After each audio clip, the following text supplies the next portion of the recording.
Hey everybody, this is Kelly Weems with The Kelly Weems Show and Your Home TV, and it's time for The Kelly Weems Show. Yay!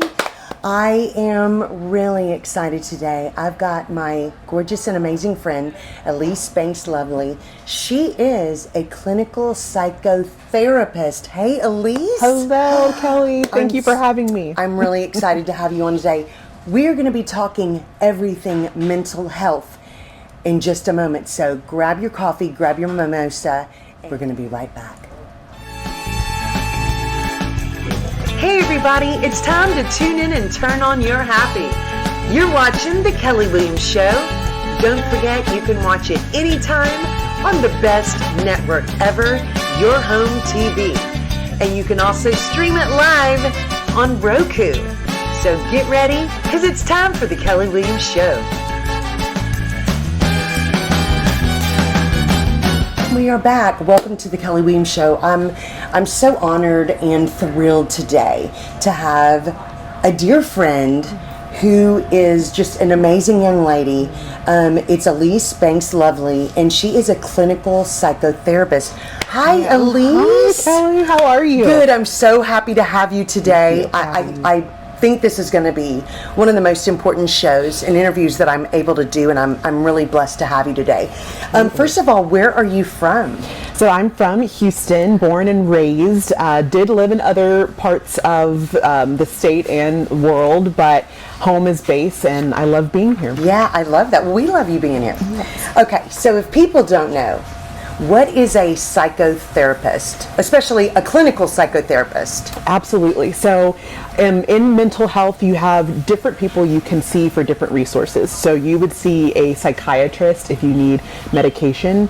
Those of us who are therapists or psychotherapists, we are clinically trained, and so we can work anywhere from a hospital setting to private practice. Wow. But we are ultimately working with individuals who are having any kind of mental or emotional struggle. Okay, I love that.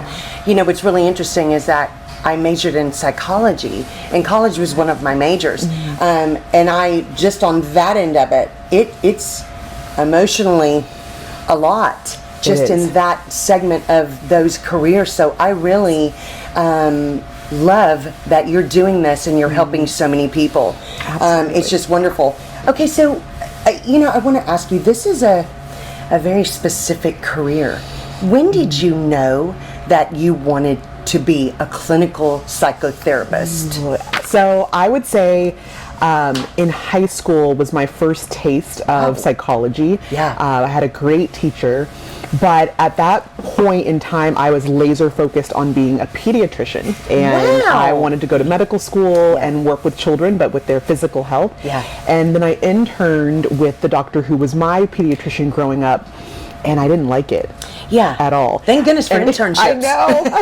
And I have a respect for medical doctors, but I just remember thinking it was kind of routine every day, pretty much looked the same. And I thought, I don't see myself doing this for the rest of my life. Yeah. But I really enjoyed psychology and being able to talk with people, walk alongside them through what can be very difficult parts of their life. Yeah. And just feel very honored that individuals feel safe and willing to work with me on whatever's going on in their world. Yeah, I love that.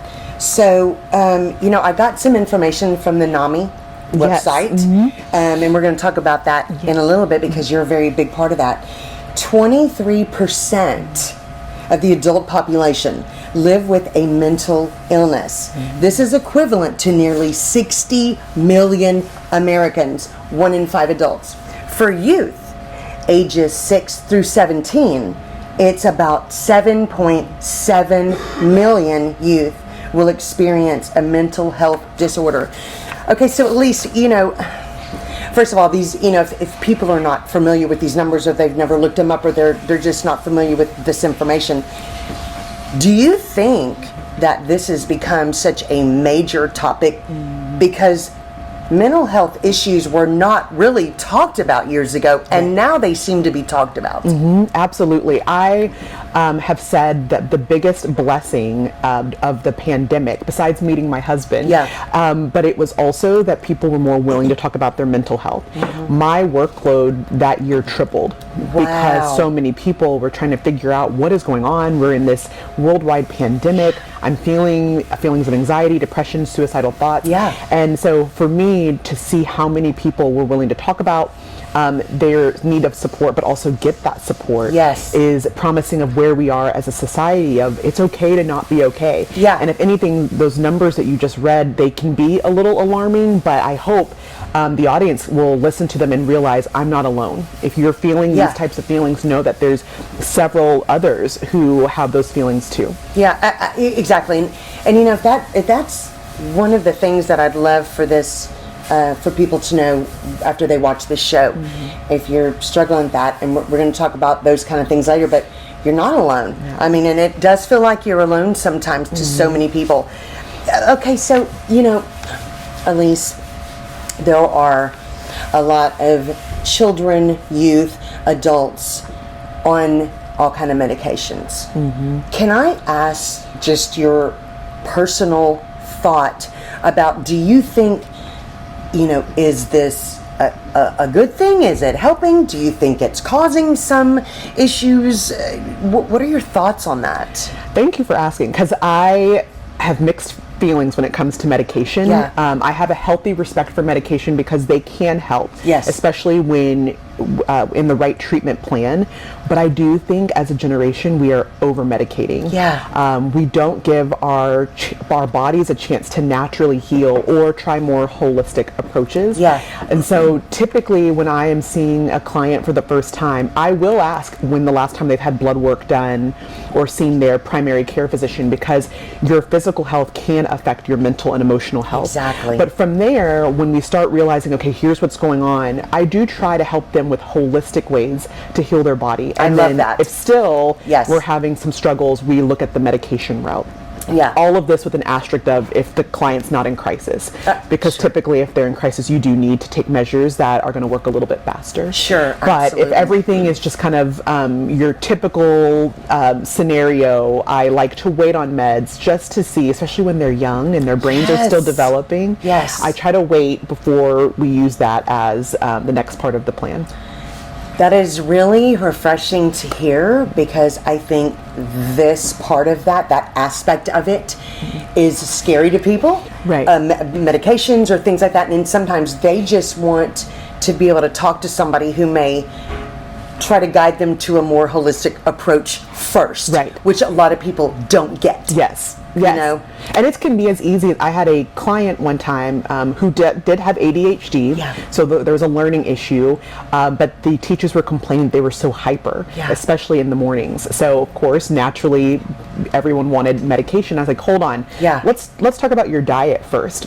Come to find out, this child was having sugary cereal in the morning, and so of course he was hyper when he sat down in for class, right? And so once we had a cleaner diet, did he still need medication? Yes, but it looked a lot different. And it wasn't because he was so jittery and elevated. It was more because his brain just needed to focus differently during the school day. Amazing. Okay, guys, I am talking with my very good friend, Elise Banks-Lovely. She is a clinical psychotherapist, and we are talking mental health issues and different ways that there are help for so many right now. We are going to talk more with her right after this commercial break. Unwind by the water at South Shore Harbor Resort, the premier waterfront getaway located just south of Houston. We are the ultimate getaway with a range of activities for all ages. Soak up the sun by our refreshing pool or spend a day on the water. Pamper yourself at the relaxing spa and savor delicious cuisine at our on-site restaurants. Book your stay now and enjoy a rejuvenating vacation experience. South Shore Harbor Resort and Conference Center. It's time to enjoy. All right, guys, we are back, and I am right here with Elise Banks-Lovely. She is a clinical psychotherapist, and we are talking mental health issues. So, Elise, you know, my generation, I'm a lot older than you. And, you know, feel like we talked about earlier in this segment, it feels like things were not talked about as much. It didn't seem like there was a whole lot of mental health issues, but I'm sure there still were, of course. But I want to ask you, why do you think your generation is suffering, it feels like, with so many mental health issues? Absolutely.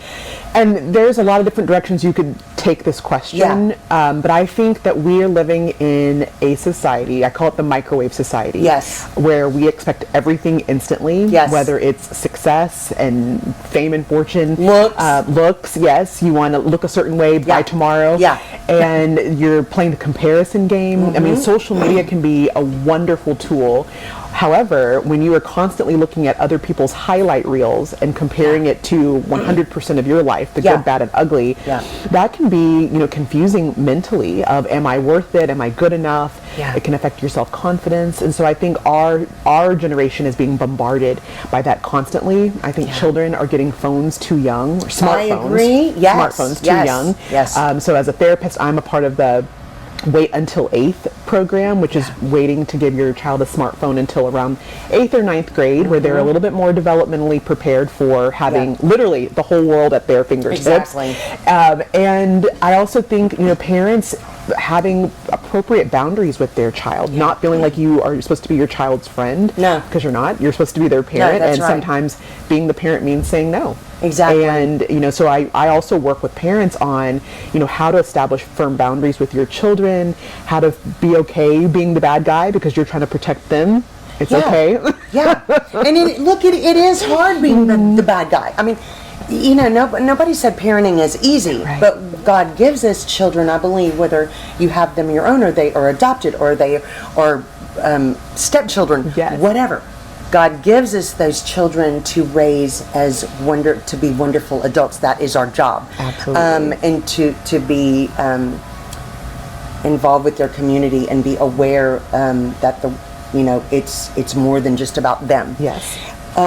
You know, and I totally agree with you with that. Okay, so Elise, you know, I met you. How old were you when I met you? Do you remember? It's been a while. I was thinking about that on the way here. Early 20s, for sure. Yes. So, you know, I think we've known each other for about 10 years, 11 years. Well, probably, yes, more. Yeah, maybe more than that. Maybe close to 12 years. Yes. Well, we've both been in the pageant world, and Elise has been extremely successful as a contestant, director, recruiter. You know, the thing is that we've seen a lot in the pageant world. Especially being around so many different and unique young women who are dealing with so many things in their lives. You know, and I want to ask you, do you think now this is a double-edged question. Okay. Do you think that pageants are have a connection to mental health issues, whether it is a positive aspect or a negative aspect? Because I've seen both, and of course that's with anything, but because we do have a lot of pageant experience together, and that's a common issue, and that is on the forefront a lot.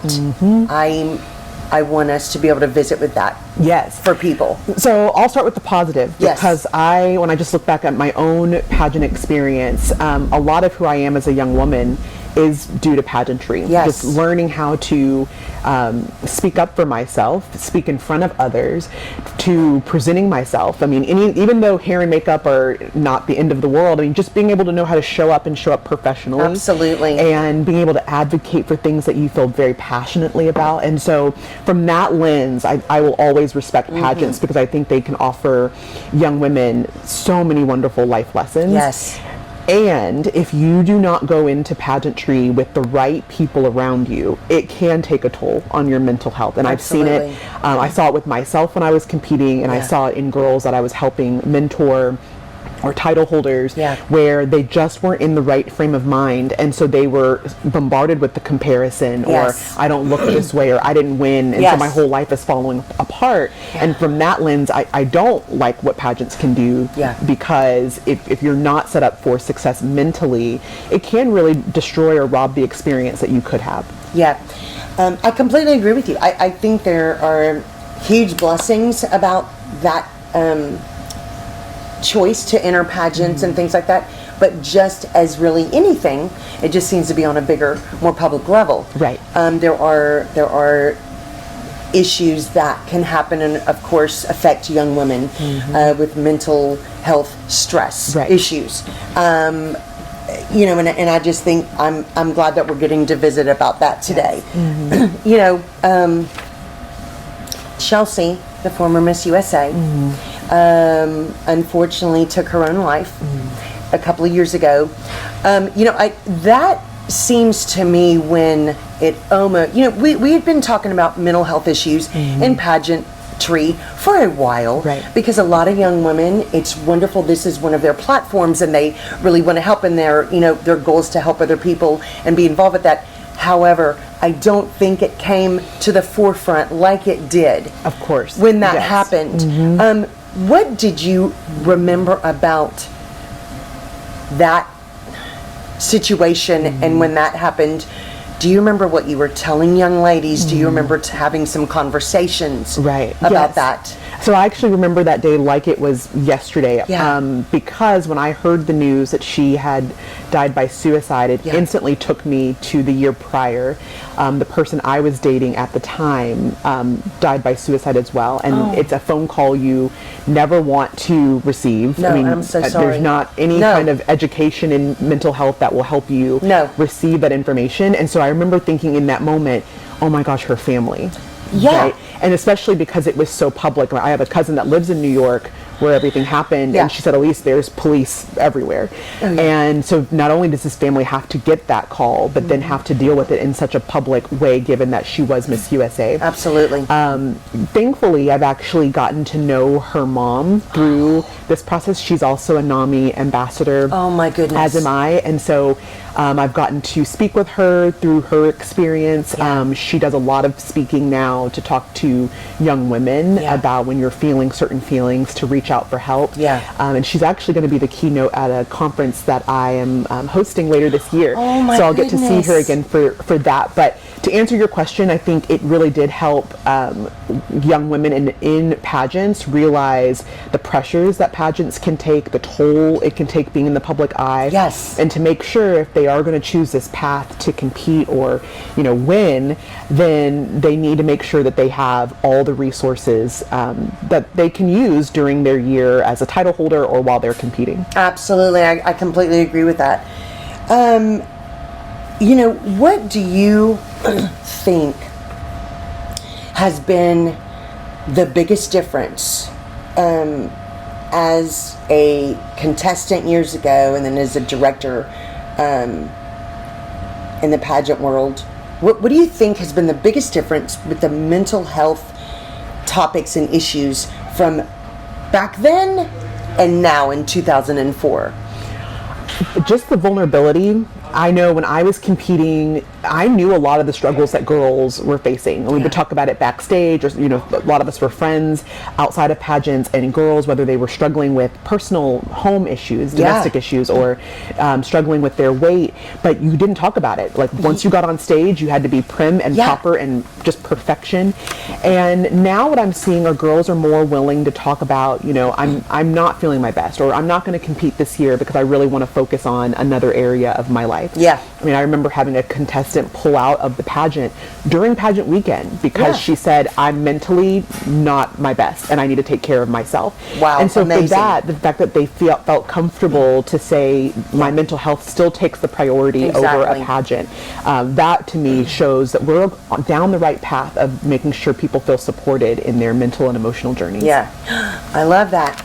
Guys, we have been talking with Elise Banks-Lovely, clinical psychotherapist, and one of my dearest friends, and we're talking everything mental health. You don't want to miss it. We're going to be right back with more of this right after this commercial break. Serendipity Yacht Cruises and Events wants you to come party with us. We're bringing the fun to the Houston Bay Area. Stay tuned for all of our incredible events throughout the year, featuring amazing food and drinks, live entertainment, special guests, and so much more. Fun, new, different. Serendipity Yacht Cruises and Events is where you want to be. So come party with us. It's more than a yacht. It's serendipity. All right, guys, we are back. Oh my goodness, this has been an amazing conversation with Elise Banks-Lovely, clinical psychotherapist, and we have been on location at Art of Coffee in Kemah, Texas today. But Elise, okay, so we've been covering some really great and important topics. I want to ask you, you are involved with NAMI. Tell us exactly what that is and what you do. Yes, so NAMI is the National Alliance of Mental Illness. Okay. It's the largest grassroots mental health organization in the country. And I serve as their national ambassador. Wow. And then I'm also the board president for NAMI Texas. Nice. Yes. Very good. I'm so proud of you. That's wonderful. What a wonderful representative they have with you. I'm so proud of you. It's been an honor. I mean, I've been with the organization since about 2016. Yes. And they do such great work for our community. Yeah. I always share that NAMI, all resources are at cost. And I use that word versus free because, you know, nothing in life is free. So part of the work that I do, especially as a board of director, is to make sure that there's always funds available. Wonderful. So anyone who is needing support can go to NAMI. They can find their state chapter, their local chapter, and their support groups and lots of resources with no money needed. That's a very big deal. Very big deal. Because a lot of times, if people think my insurance doesn't cover it, I don't have any money, I don't know where to go for help, and I can't just tell everybody. They do need help, and they need to know where to go. And we're going to give you that information at the end of the show on where you can go exactly. Okay, hold on, and I'll cut this out.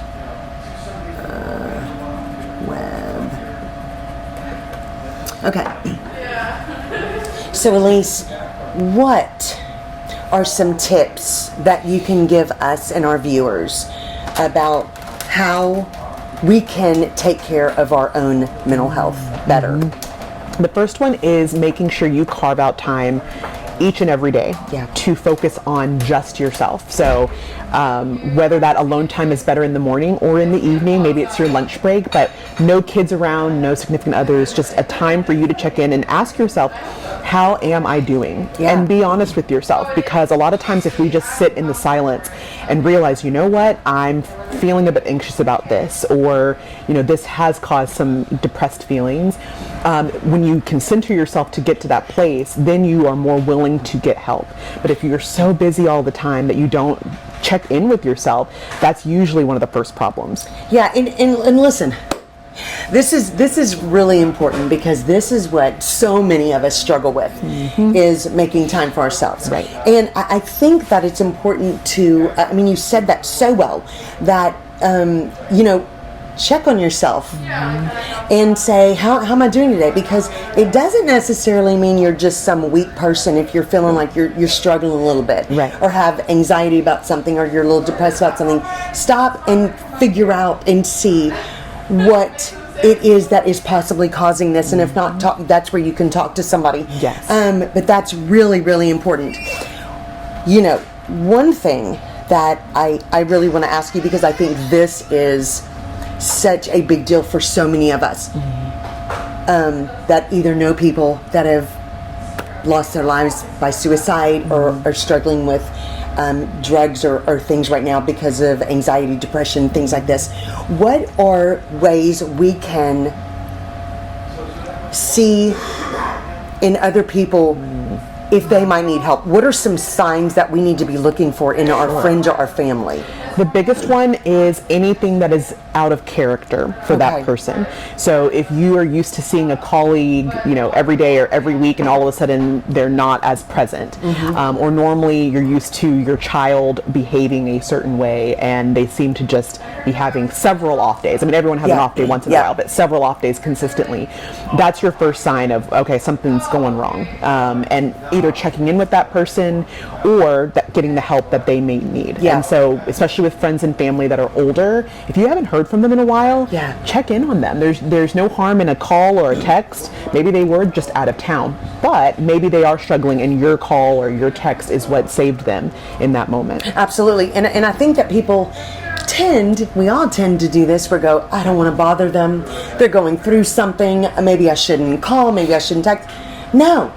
You know what? Getting yelled at or, don't bother me. Who cares? Right. Yes. Who cares if somebody gets upset with you for bothering them, disturbing them, and checking on them? You want to know that we are doing what we need to be doing to check on people and make sure somebody is just okay. Yes. And a lot of times people think, oh, I'm not a trained therapist, so I'm not sure how I'm going to be able to help someone with their issue. A lot of times they don't want the answer in that moment. They just need someone to sit next to them and to be present and to care. From there, once they have felt like they've had a chance to open up or be honest about what's going on, you as their friend can ask them, what help do they need? Just put the ball back in their court, because they may just say, I want a listening friend, or I do need help finding a therapist. But allow them the chance to tell you how they need you to show up in their life. Absolutely. I love that. Okay, now I'm going to ask, a little bit different question, because this is, I'm curious about this. How would a parent or a friend know if somebody that they're close to just seems to be giving, and I'm not saying it's an excuse, but they just start saying, well, I'm just dealing with this a lot, or I'm just dealing with that a lot, or I can't do that because I'm dealing with this right now. Where do we know where that's becoming a crutch, or if it's really something legitimate? Right. How do you tell the difference sometimes? Sure. And you may not know, because some parts of that is being a trained professional, and realizing when someone may not be ready to be vulnerable or honest about their situation. So as a friend or loved one, how you can show up is to just express your concern and say, I'm concerned about you. Here's why. Just, this is what I'm seeing. This is what I'm, observing. And, but also, who are you in their world? I mean, if you're not very close to them, it doesn't mean you can't help, but you may have to come at it from a different angle versus your best friend or your spouse, who can be a little bit more real and get down to the foundation of what the issue might be. But even if you aren't that person in that person's inner circle, maybe someone that is, and you can say, hey, I'm worried about this person, and I'm not comfortable bringing it up because I'm not that close to them, but maybe if you've seen the same thing, you could bring it up with them. Oh, that's really great. That's great advice. What do you think is one thing you would tell our viewers about the best way to deal with either yourself or someone else with who you think might be dealing with a mental health issue?